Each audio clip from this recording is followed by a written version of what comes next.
हिंदी में यूपीएससी की तैयारी से संबंधित प्रोग्राम्स को देखने के लिए सब्सक्राइब करें स्टडी IQ IAS हिंदी।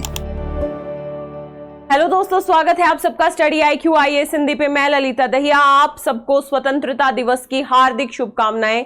आज का जो हमारा विषय होगा वो यूपीएससी की प्रिपरेशन में रणनीति की, स्ट्रेटेजी की क्या भूमिका है। आखिर क्या केवल रटी रटाई बातें पढ़ने से, रटी रटाए विषय पढ़ने से क्या सिलेक्शन संभव है, या फिर हमें अपनी रणनीति में भी परिवर्तन करना पड़ेगा? क्या परिवर्तन करना पड़ेगा? इन सारे विषयों पे आज की हमारी परिचर्चा होगी। दोस्तों, जैसा कि आपको पता है, जो यूपीएससी की परीक्षा है उसके 3 चरण होते हैं। प्रारंभिक परीक्षा, मुख्य परीक्षा एंड इंटरव्यू। ध्यान रखिएगा, यदि हम बात करें स्ट्रेटेजी की, रणनीति की, तो रणनीति बहुत ज्यादा जरूरी है यूपीएससी के एग्जाम में।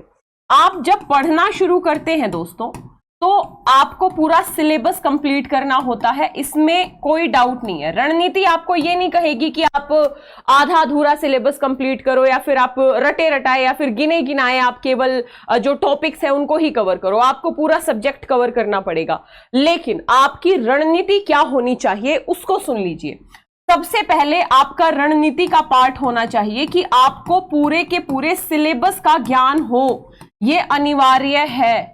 आप में से काफी सारे बच्चे हो सकता है उनको 6 महीने 8 महीने तैयारी करते हुए हो गए होंगे, लेकिन वो आज तक यूपीएससी के पूरे सिलेबस से सरोकार नहीं रखते हैं। ये अपने आप में बहुत ही गलत बात है, क्योंकि हम जिस मंजिल की तरफ बढ़ रहे हैं हमें उसका रास्ता भी तो पता होना चाहिए। ध्यान रखिएगा, तो सिलेबस सबसे पहला पार्ट है जिसको आपको कंठस्थ करना है। आपको हर एक सब्जेक्ट के टॉपिक्स का पता होना चाहिए, चाहे जीएस फर्स्ट पेपर हो, second paper, third paper, fourth paper, आपका ऑप्शनल क्या है ना, ये आपको पता होना ही होना चाहिए। तब जाके आप अपनी तैयारी को आगे बढ़ा सकते हैं। दूसरा आपका जो सबसे इंपॉर्टेंट पहलू है वो है प्रीवियस ईयर क्वेश्चंस, PYQ। ये प्रीवियस ईयर क्वेश्चंस प्रारंभिक परीक्षा के लिए भी और मुख्य परीक्षा के लिए भी। कई बार बच्चे टॉपिक को पढ़ते चले जाते हैं, है ना। उन्होंने पॉलिटी उठाया, उन्होंने ऐतिहासिक विकास पढ़ा, संविधान सभा पढ़ा, प्रस्तावना पढ़ा, फंडामेंटल राइट पढ़ा, DPSP पढ़ा, और इस क्रम में वो पढ़ते चले गए। उन्होंने ना कभी कोई क्वेश्चन पलट के देखा प्रारंभिक परीक्षा का, मुख्य परीक्षा का। उन्हें ये संतुष्टि हो रही है कि हाँ, हम अच्छी तरीके से पढ़ रहे हैं। वो पढ़ भी रहे होंगे, इसमें भी कोई दो राय नहीं है। लेकिन सही रणनीति क्या होगी? सही रणनीति ये होगी कि जब आप कोई टॉपिक पढ़ चुके हैं एक बार, तो एक बार आपको उस टॉपिक से रिलेटेड पिछले सालों में क्या क्या क्वेश्चन बने, प्रारंभिक परीक्षा में क्या क्वेश्चन बने, मुख्य परीक्षा में क्या क्वेश्चन बने, उनकी समझ होनी चाहिए। क्योंकि जब वो उन क्वेश्चंस को पलट के देखेंगे तभी वो अपने कंसेप्ट को और ज्यादा बेहतर कर पाएंगे। तभी उनका कॉन्फिडेंस भी बढ़ेगा कि हाँ, हम सही दिशा में पढ़ रहे हैं। और यदि उनसे वो क्वेश्चन नहीं बन पा रहे हैं तो वो अपनी स्थिति के अनुसार अपनी स्ट्रेटेजी में परिवर्तन भी कर पाएंगे कि मुझे और कितना टाइम देना है इस टॉपिक को। बात समझ में आई? तो आपका पहला काम है सिलेबस कंठस्थ करना है, याद करना है, समझना है बेहतर तरीके से। दूसरा काम है आपको प्रीवियस ईयर क्वेश्चन एकदम रटे रटाए होने चाहिए, और वो एक दिन में नहीं होएगा, है ना। आप बार बार जब उसको पढ़ोगे, समझोगे, है ना, किसी से डिस्कस करोगे, तो चीजें आपको एक टाइम ऐसा आ जाएगा। फॉर एग्जाम्पल, जब आप फंडामेंटल राइट रिवीजन कर रहे होंगे तो आपके दिमाग में ये होगा कि यहां से क्वेश्चन बना है, इस आर्टिकल से इस तरीके का क्वेश्चन पूछा गया है। तो अगर आपको ये पता है तो फिर आपके पढ़ने का तरीका खुद ब खुद इंप्रूव हो जाएगा। दूसरा पार्ट ये बहुत ज्यादा इंपॉर्टेंट है। तीसरा स्ट्रेटेजी का पार्ट है रिवीजन। ध्यान रखिएगा, अक्सर बच्चे पढ़ते चले जाते हैं, वो रिवीजन की तरफ कतई ध्यान नहीं देते। ये अपने पैरों पे कुल्हाड़ी मारने के समान है। मानव मस्तिष्क में जो मेमोरी होती है ना, वो क्षणिक होती है। हमें समय समय पे रिवाइज करना पड़ेगा जो भी हम पढ़ रहे हैं।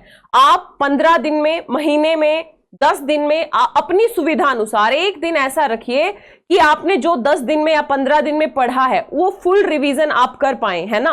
और रिवीजन करने का तरीका होता है, आप किसी अपने फ्रेंड की हेल्प ले सकते हैं। वो अपना टॉपिक रिवाइज करके आए, आप उसको सुना दो, वो आपको सुना दे।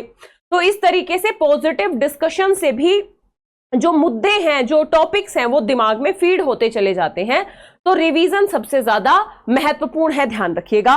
तो ये 3 पिलर आपको अपनी स्ट्रेटेजी के अनिवार्य हिस्से बनाने हैं, इसमें कोई शक नहीं होना चाहिए।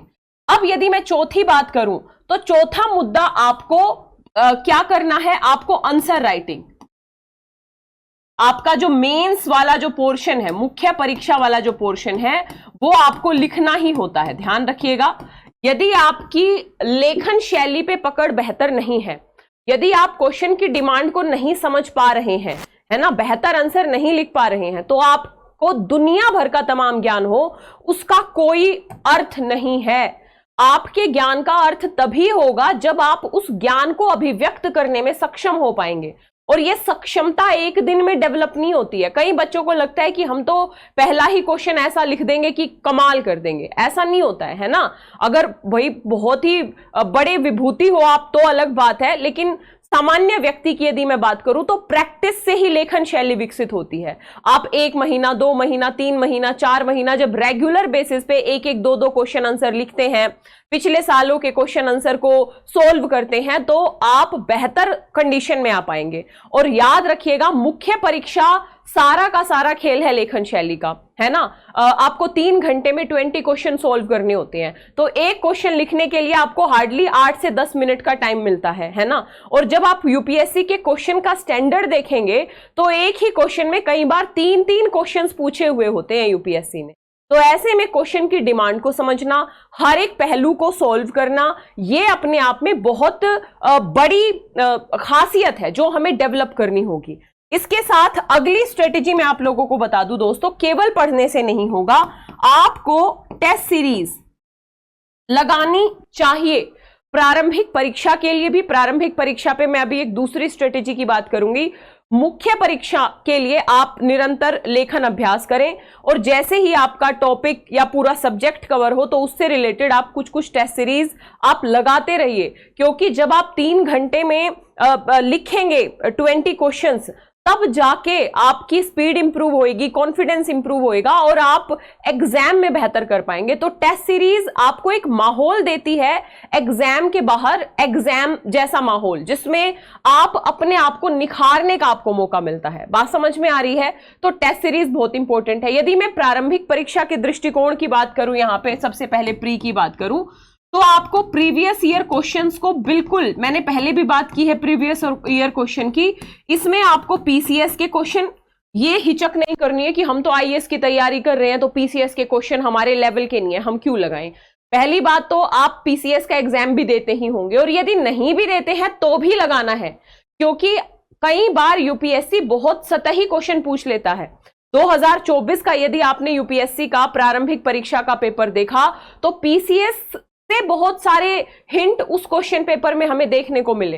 तो पीसीएस के क्वेश्चन पेपर आपको लगाने होंगे, आपको आईएएस के पेपर लगाने होंगे, सीडीएस, सीएपीएफ, ठीक है। इसके साथ ही आईएएस ऑप्शनल का पेपर हुआ करता था 2010 से पहले, यदि ये पॉसिबल है तो ये भी आपको लगाने पड़ेंगे। और केवल ये नहीं है कि पढ़ने के लिए पढ़ लिया, आपको टॉपिक वाइज क्वेश्चन बैंक मिल जाता है, तो आपको याद होने चाहिए। उसकी क्वेश्चन पढ़ा, उसका आंसर किया और एक्सप्लेनेशन भी पढ़ी। यदि एक क्वेश्चन 4 बार आया है तो चारों बार एक्सप्लेनेशन पढ़िए, आपको कुछ ना कुछ नया मिलेगा। और यदि नया भी नहीं मिलेगा तो वो कंसेप्ट आपके यहां फीड होता चला जाएगा, तो जो एग्जाम में सिली मिस्टेक्स होती हैं वो होनी बंद हो जाएंगी। तो प्रारंभिक परीक्षा का एक सबसे बड़ा सूत्र यही होता है कि हम अपने सिलेबस को बेहतर तरीके से कवर करें, करंट अफेयर्स को कवर करें। हम पिछले सालों के क्वेश्चंस को कम से कम 5 से 6 बार लगाएंगे, है ना। और उसके बाद फिर हम प्रारंभिक परीक्षा की कम से कम 40, 50, 60 जितनी भी आपकी क्षमता है उतनी टेस्ट सीरीज लगाएंगे, तो हम प्रारंभिक परीक्षा में बैठने के लायक होंगे। तब जाके हम कंपटीशन का पार्ट बनेंगे। केवल यदि किताब पढ़ के चले जाओगे, आप 18-18 घंटे पढ़ रहे हो, मजदूर की तरह मेहनत किए जा रहे हो, आपकी उस मेहनत में की कोई स्ट्रेटेजी नहीं है, तो उसका कोई मतलब नहीं होगा। क्योंकि जब आप एग्जाम हॉल में जाते हो ना, तो छोटे छोटे ऐसे बिंदु होते हैं जिनके ऊपर आपको कंफ्यूजन क्रिएट होता है। बात समझ में आ रही है?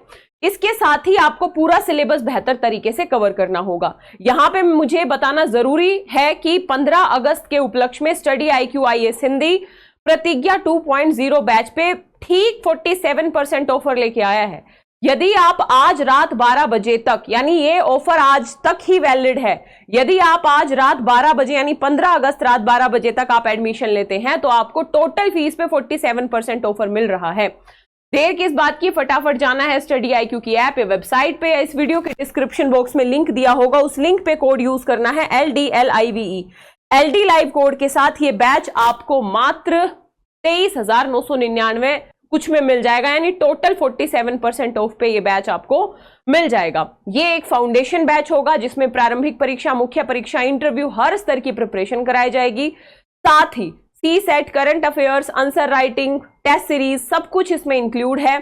और इसके साथ ही यदि आप 2025 में प्रारंभिक परीक्षा पास करते हैं, आपकी पूरी फी आपको वापस कर दी जाएगी। इसके साथ 2.5 साल की वैलिडिटी होगी आपकी यदि आप प्रारंभिक परीक्षा पास करते हैं। तो देर किस बात की, फटाफट जाइए स्टडी IQ की ऐप या वेबसाइट पे, या इस वीडियो के डिस्क्रिप्शन बॉक्स में लिंक दिया होगा, उस लिंक पे जाना है, कोड यूज करना है LDLIVE, LD लाइव, और एडमिशन ले लेना है। ध्यान रखिएगा 19 तारीख से बैच शुरू हो रहा है।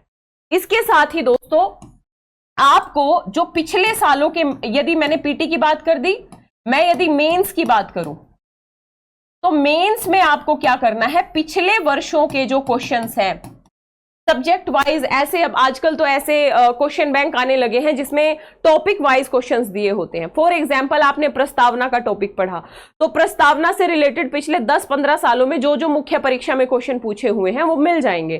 तो उनकी कम से कम 1-2 क्वेश्चन को लिख लो, बाकी 3-4 क्वेश्चन की ड्राफ्टिंग करो।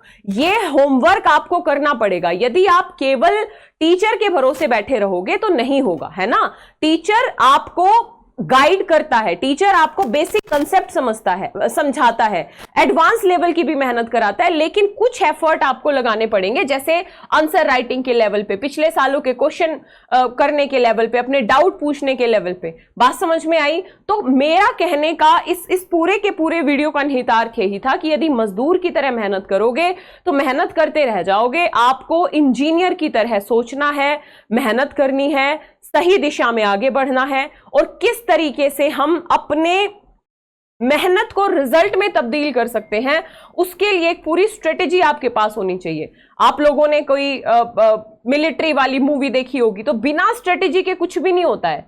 बात समझ में आई? और UPSC देश की सबसे प्रतिष्ठित परीक्षा है, तो इस परीक्षा में यदि मेहनत के साथ स्ट्रेटेजी को ऐड कर दोगे और उसका सही ढंग से अनुपालन करोगे तो निश्चित तौर पे आपको सफलता मिलने की संभावना ज्यादा रहेगी। तो ये आज की परिचर्चा थी। आशा करती हूं आप केवल पढ़ाई ही नहीं करोगे, पढ़ाई के साथ ये जितने डायमेंशन मैंने आज की इस क्लास में बताए हैं उन डायमेंशंस को आपका भी अनुपालन करने का प्रयास करोगे। इसके साथ ही आज रात 12 बजे तक ऑफर वैलिड है 47% का। एडमिशन लेने के लिए आप इस वीडियो के डिस्क्रिप्शन बॉक्स में जा सकते हैं, LDLIVE LD लाइव कोड का प्रयोग करके एडमिशन ले सकते हैं। ठीक है, मिलेंगे इसी तरीके की अगली परिचर्चा में। फिर से स्वतंत्रता दिवस की हार्दिक शुभकामनाएं। धन्यवाद। हिंदी में UPSC की तैयारी से संबंधित प्रोग्राम्स को देखने के लिए सब्सक्राइब करें स्टडी IQ IAS हिंदी।